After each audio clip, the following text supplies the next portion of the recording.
अस्सलामुअलैकुम जी, मेरा नाम है फैज़ान है। ये देखें तकिए कवर का स्टॉक दिखा रहा हूँ आपको। ठीक है, अच्छा 45 किलो वाला बंडल है ये एक बंडल मैं आपको उसके साइड से दिखा रहा हूँ। बहुत ज़बरदस्त माल है। जैसे इसमें देखें पिलो कवर के नाम से ही आता है हमें। इसमें कुशन कवर, पिलो कवर सब मिक्स निकलते हैं, छोटे बड़े सारे साइज़ जो है ना मिक्स होते हैं। देखते जाएंगे,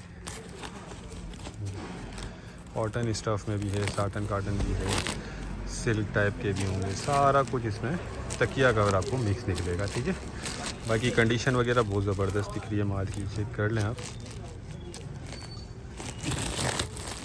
अच्छा देखें, 40 किलो का बंडल चल रहा है 4000 रुपये रेट। ये आपको 45 किलो वाला बंडल उसी रेट में मिल जाएगा 4000 रुपये में। ठीक है, जिनको भी चाहिए वो रब्ता कर लें, टाइटल में नंबर दिया हुआ है। ये 4000 रुपये में आपको बंडल मिलेगा 45 kg वाला। ये देखें,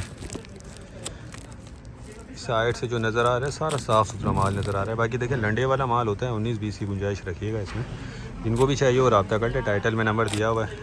अच्छा, इसमें देखें पेयर भी आपको निकल सकते हैं, यानी जोड़ी भी इसमें आपको निकल सकती है और सिंगल भी निकल सकते हैं। ठीक है, ये देखें साफ़ सुथरा नज़र आ रहा है माल बिल्कुल। कम से कम एक बंडल आपको ऑर्डर करना होगा। जो भाई लेना चाहते हैं वो रब्ता कर लें। हमारा गोदाम शेरशाह कराची में है, पेमेंट हमारी एडवांस होती है। ठीक है, तो उम्मीद करता हूँ वीडियो को पसंद आई होगी। नेक्स्ट वीडियो तक के लिए हमें इजाज़त दीजिए। अल्लाह हाफ़िज़।